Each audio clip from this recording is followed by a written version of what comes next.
హైదరాబాద్ లో కన్సల్టేషన్ మరియు 3,500 రూపాయల colour Doppler test Avis hospitals లో ఉచితంగా పొందండి.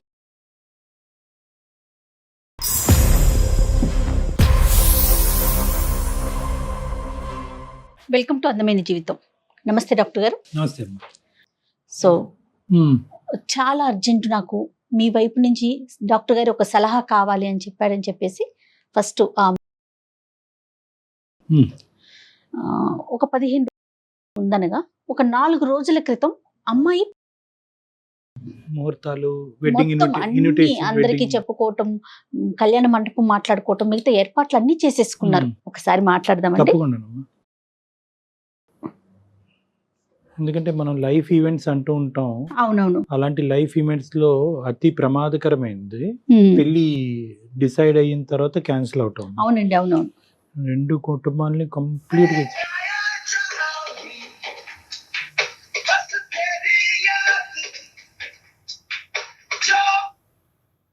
హలో హలో రాహుల్ గారండి? హలో, ఎవరు? నేను జయానండి, అందమైన జీవితం ప్రోగ్రామ్ నుంచి కాల్ చేస్తున్నాను. హలో మేడం, నమస్తే మేడం. నమస్తే అండి. నమస్తే రాహుల్ గారు. మేడం మీరు ఇంత తొందరగా రియాక్ట్ అవుతారు అనుకోలేదు మేడం. మీ మెయిల్ చూసి వెంటనే మాట్లాడాలి అని చెప్పి ఇమీడియట్ గా స్టార్ట్ చేశామండి కాల్ చేయటం. నేను అయితే డాక్టర్ గారు ఉన్నారు, డాక్టర్ కళ్యాణ్ చక్రవర్తి గారు కూడా ఉన్నారు స్టూడియోలో. ఒక్కసారి మీ thank you so much madam for calling. మీ కాల్ కోసం వెయిట్ చేస్తున్నాను మేడం. ఎప్పుడు కాల్ చేస్తారా, ఎప్పుడు మాట్లాడదామా? అదే డాక్టర్ గారు ఇచ్చే ఒక చిన్న సలహా లేకుంటే సూచన జీవితంలో ఒక మలుపు తిరగొచ్చు అనే ఒక ఉద్దేశమేనండి. దానికోసమే ఈ ప్రోగ్రాము మీకు ఇమీడియట్ గా కాల్ చేయటం ఉద్దేశం కూడా అదేనండి. ఒక్కసారి మాట్లాడండి డాక్టర్ గారితో. నమస్తే సార్. నమస్తే నాన్న, చెప్పినాను ఏంటి సమస్య, మీ వయసు ఎంత, మీరు ఎక్కడి నుంచి మాట్లాడుతున్నారు? సార్ నా పేరు రాహుల్ సార్. నాకు 29 years సార్. నేను వైజాగ్ నుంచి కాల్ చేస్తున్నాను sir. Okay. I'm working as a software engineer sir. 1.5 and above నేను take home every month sir. Super super. Okay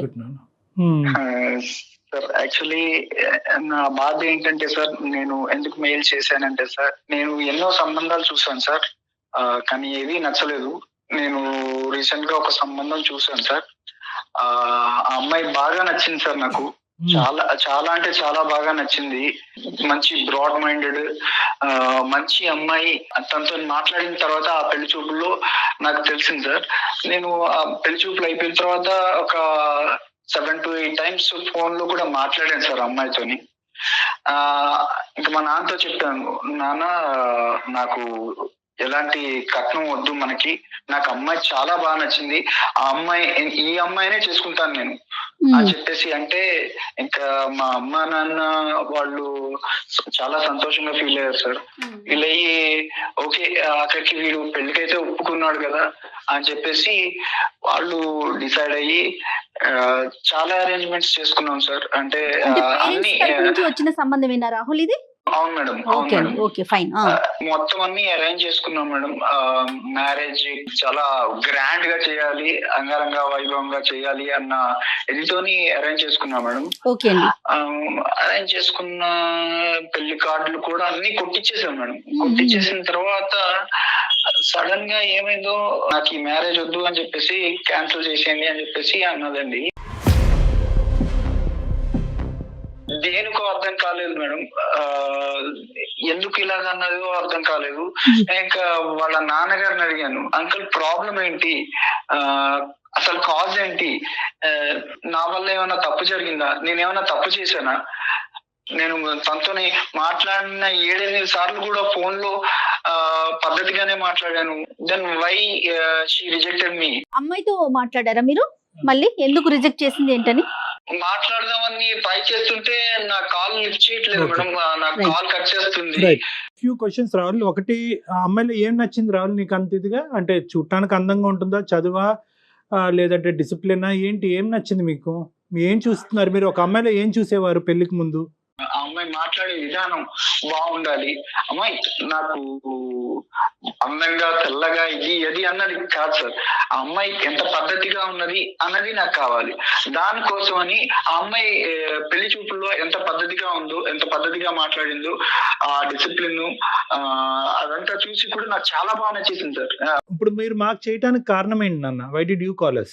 I humbly request, please sir, నాకు ఆ అమ్మాయి ఎలాగైనా కావాలి.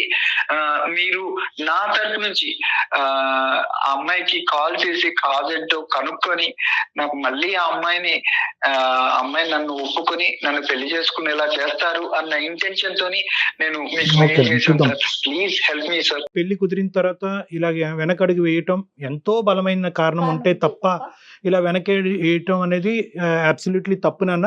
అది నెంబర్ 1. ఫస్ట్ మనం కారణం కనుక్కోవాలి.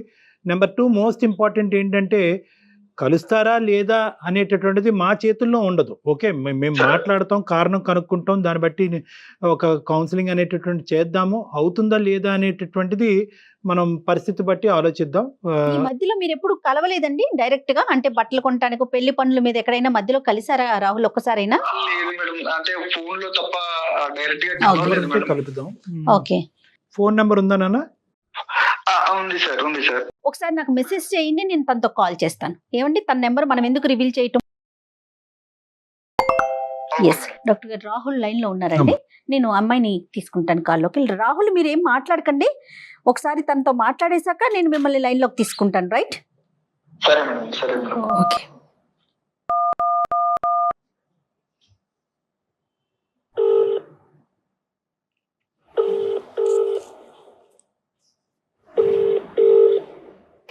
హలో హలో, హలో నేను సుమన్ టీవీ నుంచి మాట్లాడుతున్నానండి, అందమైన జీవితం ప్రోగ్రామ్ నుంచి. మీతో కొంచెం, ఓకే నాతో పాటు డాక్టర్ కళ్యాణ్ చక్రవర్తి గారు కూడా ఉన్నారు. ఓకే ఒక చిన్న విషయం మీద మీతో మాట్లాడదామని కాల్ చేశాను. మీరు పర్మిషన్ ఇస్తే మాట్లాడతామండి. తప్పకుండా అండి. రైట్ డాక్టర్ గారు. అమ్మ నందిని, సారీ అమ్మా, మీరు మాకు మీకు చెప్పకుండా మేము ఇలాగా సర్ప్రైజింగ్గా మీకు కాల్ చేయడానికి ప్రధానమైన కారణం ఒక సెన్సిటివ్ ఇష్యూ గురించి డిస్కస్ చేయడానికి. ఓకే మాకు రాహుల్ అనే అబ్బాయి ఫోన్ చేశాడమ్మా, మెయిల్ పెట్టాడు, మెయిల్ చేశాడు, మేము కాల్ బ్యాక్ చేశాము. ఈ మధ్యన మీకు మ్యారేజ్ కుదిరిందంట, తర్వాత అనుకున్నటువంటి అనివార్య కారణాల వల్ల మ్యారేజ్ క్యాన్సిల్ చేసుకోవాల్సినటువంటి పరిస్థితి ఏర్పడిందంట. ప్రధానంగా కారణం తెలుసుకోవాలని అనుకుంటున్నాడు. పెద్దలను అడిగినా కూడా కారణం తెలియనటువంటి కారణం, అప్పటి వరకు మాట్లాడినటువంటి అమ్మాయి ఎందుకు ఇలాగా యూటర్న్ తీసుకుంది అనేది తెలుసుకోవాలని అనుకుంటున్నాడు. ఒక్కసారి మనం రాహుల్కి ఫోన్ కలుపుదాం అమ్మా, ఇఫ్ యూ డోంట్ మైండ్. ఒక విషయానికి దానికి తగినట్టుగా దానికి మంచో చెడో ఒక కారణం చెప్తే తెలిసిపోతే అవతల వ్యక్తులు కూడా కొంత కూల్ గా ఉంటారేమో అని అనిపించింది నందిని గారు. ఓకే మీరేమంటారు చెప్పండి, పూర్తిగా మీదే నిర్ణయం అండి. నేను అతనితో మాట్లాడే ముందు కాసేపు మీతో మాట్లాడచ్చా అండి? డెఫినెట్లీ చెప్పండి. యా, అతను పెళ్లి చూపులకి రావటం, నాతో మాట్లాడటం అంతా జరిగిందండి. ఓకే. బట్ ఈ ప్రాసెస్ లో పెళ్లి చూపులు జరుగుతున్న ఒక ఆడపిల్ల తన ఇంటికి వస్తున్న ఒక అబ్బాయి గురించి ఏ మాత్రం నాలెడ్జ్ ఉండదు. ఒక ఆడపిల్ల ఏం ఆశిస్తుందండి, తన కాబోయే భర్త ఒక మంచివాడు అయి ఉండాలి, ఒక మంచి సంస్కారవంతుడు అయి ఉండాలి. తల్లిదండ్రుల దగ్గర పెరిగిన ఆడపిల్ల కాబోయే భర్త గురించి ఎన్నో ఆశలు పెట్టుకొని ఉంటుందండి. అవునవును. ఇప్పుడు దాకా ఉండదు. ఒక ఎత్తు అయితే పెళ్లి తర్వాత రాబోయే జీవితం గురించి ఏ ఆడపిల్ల అయినా ఎన్ని కలలు కంటుందండి.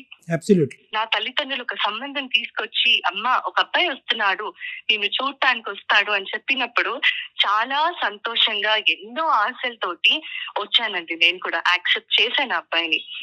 వచ్చాడు, నాతో మాట్లాడాడండి. ఈ మాట్లాడే కాన్వర్సేషన్ లో నన్ను మన ఇద్దరం పర్సనల్ గా మాట్లాడుకుందాము అన్నాడు. అన్నప్పుడు తప్పకుండా అన్నాను. లేచి పక్కకు వచ్చాము ఇద్దరము. ఆ మాట్లాడుతున్న కాన్వర్సేషన్ లో అతను ఒక మాట అడిగాడండి.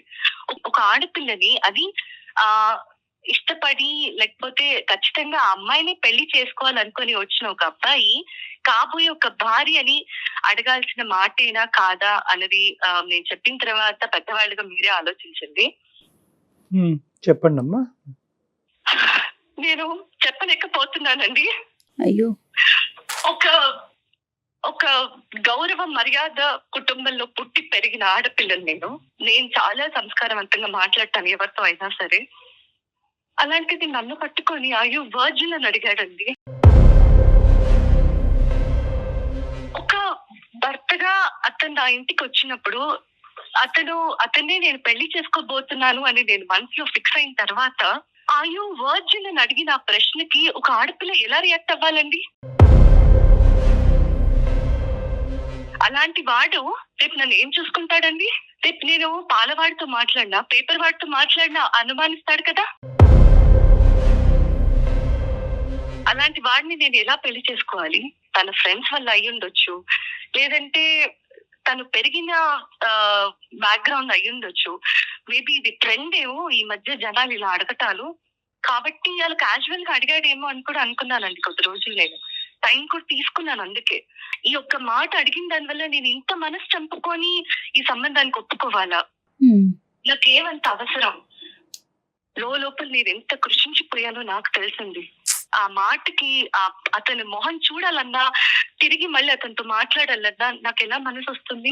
సారీ అమ్మా, నిజంగా ఈ అబ్బాయి ఈ మాట నిన్ను అడిగాడని మాకు తెలుసుంటే అసలు మీకు కాలేజ్ చేయకుండా ఉండేవాడు. అవునండి. ఎందుకంటే because this ends all conversations. ఈ ఒక్క ప్రశ్న ఏదైతే, ఈ అసభ్యకరమైనటువంటి ప్రశ్న ఏదైతే ఈ అబ్బాయి నిన్ను అడిగాడో, మరి తెలివి ఉండి అడిగాడా, తెలివి తక్కువగా అడిగాడా, మత్తులో అడిగాడో మాకు తెలియదు, కానీ ఏదైతే ఇది అడిగాడో this puts an end to all conversations. పెళ్ళి అనేటటువంటిది కుదిరింది, వెడ్డింగ్ ఇన్విటేషన్స్ వేశారు, అందరినీ పిలుచుకున్నారు కాబట్టి ఈ కారణం అనేటటువంటిది ప్రపంచానికి తెలియాలి కాబట్టి మేము ఫోన్ చేసాం. ఒక 10 నిమిషాలు ఒక మనిషితో మాట్లాడితే చాలు కదా డాక్టర్ గారు, అతని క్యారెక్టర్ ఏంటో, అతని మనస్తత్వం ఏంటో తెలుసుకోవటానికి. కాదమ్మా నందిని, సహజంగా ఏంటంటే ఇలాంటి సినారియోస్లో అబ్బాయిలు అమ్మాయిలను కొన్ని ప్రశ్నలు అడుగుతారు, అమ్మాయిలు అబ్బాయిలను కూడా ప్రశ్నలు అడుగుతారు. అవతల వాళ్ళ సెన్సిటివిటీస్ అర్థం చేసుకుని నీ లైఫ్లో ఎవరైనా ఉన్నారా అనేటటువంటిది ఒక ప్రశ్న అడుగుతారు. నెంబర్ 2, ఆ లైఫ్లో ఉండేటటువంటి వ్యక్తి ఎలా వెళ్ళిపోయారు అనేది అడుగుతారు.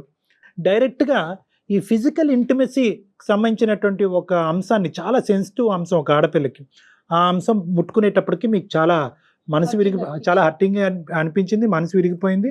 నందిని, మీరు అనుమతిస్తే ఒక్కసారి రాహుల్ని లైన్లోకి తీసుకుందాం నందిని. అంటే విషయం ఏంటి అనేది అతనికి తెలిసింది అనుకోండి, అతను చేసిన దానికి అతను పశ్చాత్తాపడతాడా, లేకుంటే ఇంకా అది అప్ టు అతని పరిస్థితి. ఈ ఇష్యూని నందిని ఎంత గాయపడినా, ఎంత బాధపడినా ఈ ఇష్యూని క్లోజ్ చేయవలసినటువంటి బాధ్యత మీ మీద ఉంది. ఇది ఓన్లీ పెళ్లి చూపులు, పెళ్లి చేయాలని అనుకోవటం కాదు, ముహూర్తాలు పెట్టుకుని పిలుపులో జరిగినటువంటి ఒక పెళ్లికి ముందు జరిగేటటువంటి ఒక చాలా పెద్ద తంతు. ఇది ఇద్దరు మనుషులకు సంబంధించింది కాదు, 2 కుటుంబాలకు సంబంధించినటువంటి అంశం. ఈ అబ్బాయి ఇలా మాట్లాడినా కూడా అట్లీస్ట్ వాళ్ళ తల్లిదండ్రులకి ఎందుకు ఇది జరిగింది అనే అంశం తెలియాలి. కాబట్టి ఈరోజు మీరు రాహుల్తో మాట్లాడితే బాగుంటుందని నాకు అనిపిస్తుంది. ఓకే, ఒక్కసారి రాహుల్ని నేను కనెక్ట్ చేస్తానండి. రాహుల్ గారు, నేను నందినితో మాట్లాడానండి, డాక్టర్ గారు కూడా మాట్లాడారు.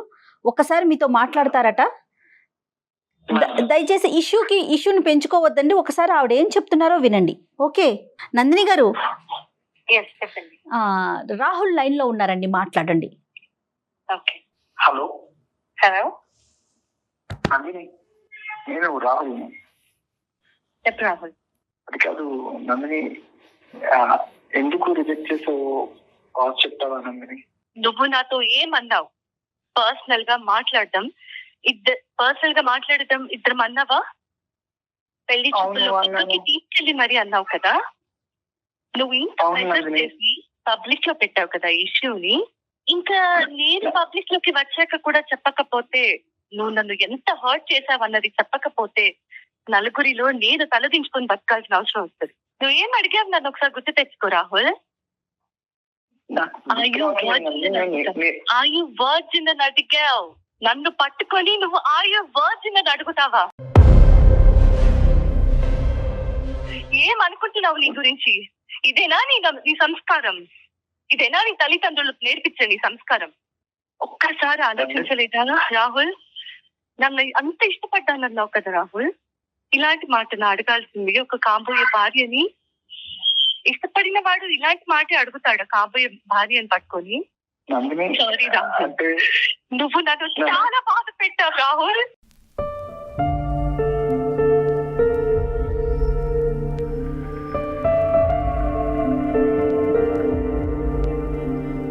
నేను ఎంతో పెయిన్ తీసుకున్నాను రాహుల్. నన్ను నేను ఎప్పటికీ క్షమించుకో తట్టుకోలేను నేను ఈ మాట నీతో మాట్లాడుతున్నా. నాకు నీతో మాట్లాడటం ఇష్టం లేకపోయినా బయట పెట్టాల్సిన అవసరం వచ్చింది కాబట్టి ఇక మీదటైనా ఇంకొకరితో మాట్లాడే ముందు కనీసం ఆలోచించి మాట్లాడతావని మాత్రమే చెప్తున్నాను రాహుల్. నందిని, నేను నేను కావాలని అడగలేదు నందిని, అదేదో బై మిస్టేక్ గా ఎక్స్ట్రీమ్లీ సారీ నందిని. రాహుల్, ఒక్కటే ఆలోచించుకో, అది ఆడపిల్ల అయినా మగపిల్లాడైనా సరే, ఒక మనిషితో మాట్లాడేటప్పుడు అది ఫ్రెండ్ అవ్వని, భార్య అవ్వని, తల్లి అవ్వని, చెల్లెలు అవ్వని, ఒక ఆడపిల్లతో మాట్లాడే ముందు నోట్లోంచి ఒక్కో పదం బయటకు వచ్చేటప్పుడు 1కి 10 సార్లు ఆలోచించి మాట్లాడాలి రాహుల్. నువ్వు నన్ను ఇష్టపడ్డానంటే నా ఇంటికి నా తల్లిదండ్రులు నీ ఫ్యామిలీ అందరినీ పెళ్లి చూపులకి పిలిచారు. నీ గురించి, నీ పేరెంట్స్ గురించి నాకు చెప్పి ఈ పెళ్లి చూపులు జరుగుతున్నాయి అని నన్ను కూర్చోపెట్టినప్పుడు ఒక ఆడపిల్లగా నా కాబోయే భర్తను నేను చూసుకుంటున్నానని ఎంతో ఆశతో నేను వచ్చి కూర్చుంటే పక్కకు పిలిచి అయ్యో వర్జింగ్ అని అడుగుతావా? నన్ను చెక్ చేస్తావా నువ్వు? నన్ను అనుమానిస్తున్నావా నువ్వు? గ్రేట్ రాహుల్. ఇదే ప్రశ్న నేను నిన్ను అడుగున్నా, లేదా నేనే నిన్ను టెస్ట్ చేసుకోమని చెప్పుంటే నువ్వు మొహం ఎక్కడ పెట్టుకునేవాడి రాహుల్? నేను నీ స్థానంలో ఉండి ఇదే ప్రశ్న నా నోట్లోంచి నిన్ను అడుగుంటే నువ్వు నన్ను క్షమిస్తావా? అదొకటే గుర్తుపెట్టుకో రాహుల్, నువ్వు అడిగింది తప్పు. ఇంకెప్పుడు నాతో మాట్లాడాలని కానీ నన్ను కలవాలని కానీ ప్రయత్నించకు నందిని. ప్లీజ్ నందిని, నువ్వు అలా కనుక, నువ్వు అంటే చాలా ఇష్టం నందిని. చాలా ఇష్టం అయితేనే ఇలాంటి ప్రశ్న అడుగుతావా రాహుల్? నందిని, బై మిస్టేక్ ఏదో అలా జరిగిపోయింది నందిని, అలా అడిగేసాను. కానీ నాకు నువ్వంటే చాలా ఇష్టం నందిని. నేను పెళ్లి చేసుకుంటే నిన్నే చేసుకుంటాను నందిని. Please Nandini, sorry Nandini. రాహుల్, నీది చాలా గొప్ప సంస్కారం. ఇలాంటి సంస్కారహీనులు నాకు అనవసరం రాహుల్. నేను ఆల్రెడీ నిర్ణయం తీసుకున్నాను రాహుల్. కాబట్టి దయచేసి ఇంకోసారి ఈ టాపిక్ ఇంకా నా దగ్గరికి తీసుకురావద్దు. పెద్దవాళ్ళగా వాళ్ళు ఏం చేయాలో చేస్తారు. ఓకే ప్లీజ్ నందిని, నన్ను అర్థం చేసుకో నందిని. రాహుల్ ప్లీజ్ రాహుల్, నువ్వు అంటే చాలా ఇష్టం నందిని. నేను చేసుకుంటే నిన్నే చేసుకుంటాను నందిని. ప్లీజ్ నందిని.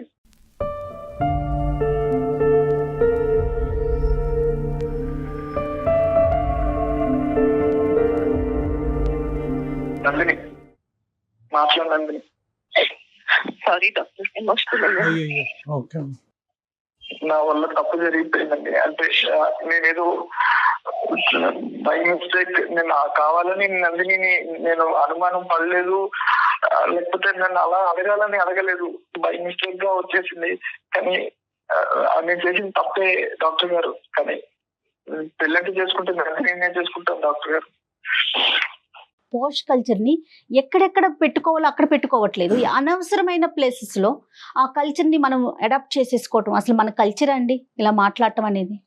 రాహుల్, ఇప్పుడు ఏదో చేసేసేయండి, ఆ అమ్మాయిని నన్ను కలిపేయండి, this is not the issue ఇక్కడ. రాహుల్, ఒక మాట అనే ముందు మీ మదర్తో కానీ మీ సిస్టర్తో కానీ ఎంత పద్ధతిగా మాట్లాడతావో అదే పద్ధతితో కాబోయేటటువంటి భార్యని తన సెన్సిటివిటీస్ ఆలోచించి మాట్లాడటం అనేది చాలా ఇంపార్టెంట్.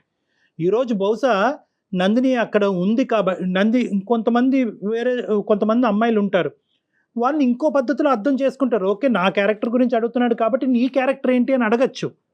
కానీ నందిని ఆ స్థాయి అమ్మాయి కాదు. ఆ అమ్మాయి యొక్క సెన్సిటివిటీస్ నువ్వు అర్థం చేసుకోవాల్సినటువంటి అవసరం ఉంది, నెంబర్ 1. నెంబర్ 2 ఏంటంటే, ఈరోజు ఒక మాటే కదండి, మాటను నేను వెనక్కి తీసేసుకుంటాను, నన్ను క్షమించండి అన్ను అనేటటువంటి పద్ధతి ఏదైతే ఉందో అన్యాక్సెప్టబుల్ టు నందిని. మీరు చేయాల్సిందంతా చేసేశారు, అడగకూడని ప్రశ్నలు అడిగేశారు, మళ్ళీ తనే కావాలంటే ఎలా సాధ్యమవుతుంది? ఆ అమ్మాయి ఈరోజు పబ్లిక్లోకి వెళ్ళి ఈరోజు నేను ఈ అబ్బాయిని వదిలేయటానికి ఈ అబ్బాయి నోట్లోంచి ఈ మాట వచ్చింది అనేటటువంటి మాట ఆ అమ్మాయి బయటికి చెప్పలేదు. మేము అడగ్గా ఈరోజు మాకు చెప్పింది, బాధపడుతూ ఏడుస్తూ. ఎందుకు? నీ క్యారెక్టర్ని కూడా అక్కడ కాపాడేటటువంటి ప్రయత్నం ఆ అమ్మాయి చేస్తుంది. నీ నోట్లోంచి ఇలాంటి మాటలు ఊడి పడతాయి అనేటటువంటిది అంశం సమాజంలోకి వెళ్తే కనుక నువ్వు చూస్ చేసుకోవటం కాదు, అమ్మాయిలు నిన్ను చూస్ చేసుకోరు. ఒక కఠినమైనటువంటి నిర్ణయం తీసుకుంది అని భావించద్దు. ఎంత కఠినంగా ఆ అమ్మాయి మనసు గాయపడింది అన్నది ఆలోచించాలి. మీరు ఆ అమ్మాయి స్థానంలో నిలబడండి. పెళ్లి కొడుకు తరపున పెళ్లి కూతురు వాళ్ళు, పెళ్లి కూతురు తరపున పెళ్లి కొడుకు వాళ్ళు, ఎలా పేరెంట్స్ పెద్దవాళ్ళు వాళ్ళకి తెలియకుండా వీళ్ళు ఏంటి అనేది ఎంక్వైరీ చేస్తారు కానీ డైరెక్ట్ గా అడిగేస్తారా ఎవరైనా? నీకు నచ్చినటువంటి అమ్మాయి అని 1కి 10 సార్లు అన్నావు, అక్కడ నువ్వు ఆటోమేటిక్ గా ఏమనుకున్నావు అంటే కనుక నీకు నచ్చింది కాబట్టి ఆ అమ్మాయికి నువ్వు ఆటోమేటిక్ గా నచ్చేసావు అనేటటువంటి అహంకార భావంతో నీ మనసు లోపల ఉండేటటువంటి ఒక ఖచ్చితమైనటువంటి భావం. సో అది ఊరికనే నువ్వు అనలేదు నాన్న, ఊరికనే నోరు జారటం కాదు. నీకేంటంటే ఇంత చక్కటి అమ్మాయి, ఇంత అందమైనటువంటి అమ్మాయి బహుశా నాకు కాకుండా వేరే వాళ్ళతో ఏమన్నా ఒక స్నేహపూరితంగా ఉందా అనేటటువంటి ఒక ఆలోచన నేను లోపల పిండేయటం వల్ల పెళ్లికి ముందు ఈ టోన్తో వచ్చింది, పెళ్లి తర్వాత ఏ టోన్తో ఏ యాక్షన్తో వస్తుంది అనేటటువంటి ఆలోచనతో ఆ అమ్మాయి ముందు జాగ్రత్త చర్యగా బయటపడింది.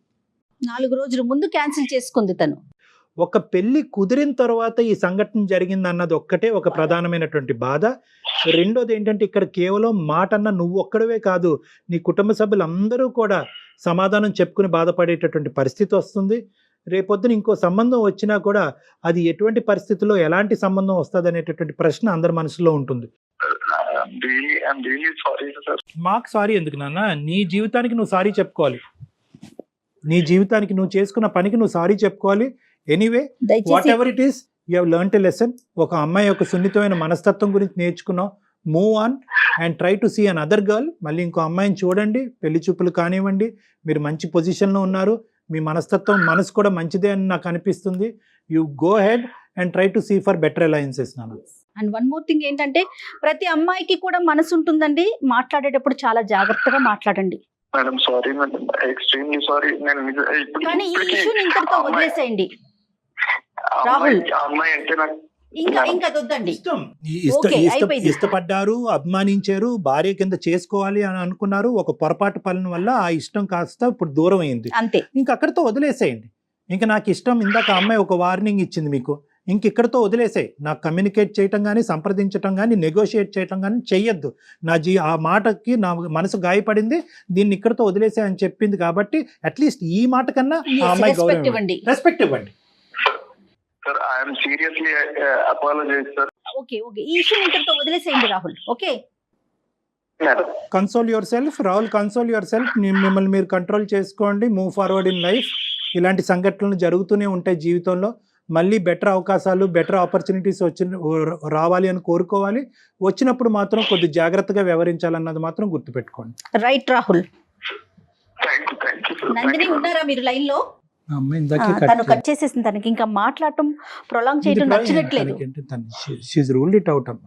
రూల్ అవుట్ అయిపోయింది. ఆ విషయం మనం అమ్మాయిని కూడా రిక్వెస్ట్ చేయకూడదు, కన్విన్స్ చేయాలని ట్రై చేయకూడదు. అది మన ఇది కాదు. ఎందుకంటే ఇంకోటి ఏదో జరిగి హర్ట్ అవుతే అది వేరే విషయం. ఏదో కట్న కానుకలో పెళ్లి చేసేటటువంటి విధానాలు, పద్ధతుల గురించి అంటే అది వేరే విషయం. నీ క్యారెక్టర్ లో ప్యూరిటీ ఉందా అని ఒక అడిగేటప్పటికి ఇంకా దానికి మించినటువంటి అస్సలు లేదండి. మంచి నిర్ణయం తీసుకుందనే అనుకోవాలేమో నిజం చెప్పాలి అంటే. రైట్, ఇతను కూడా ఆలోచనలో పడినట్లుగా అనిపిస్తుంది. రైట్ అండి, థ్యాంక్ యూ అండి, నమస్తే.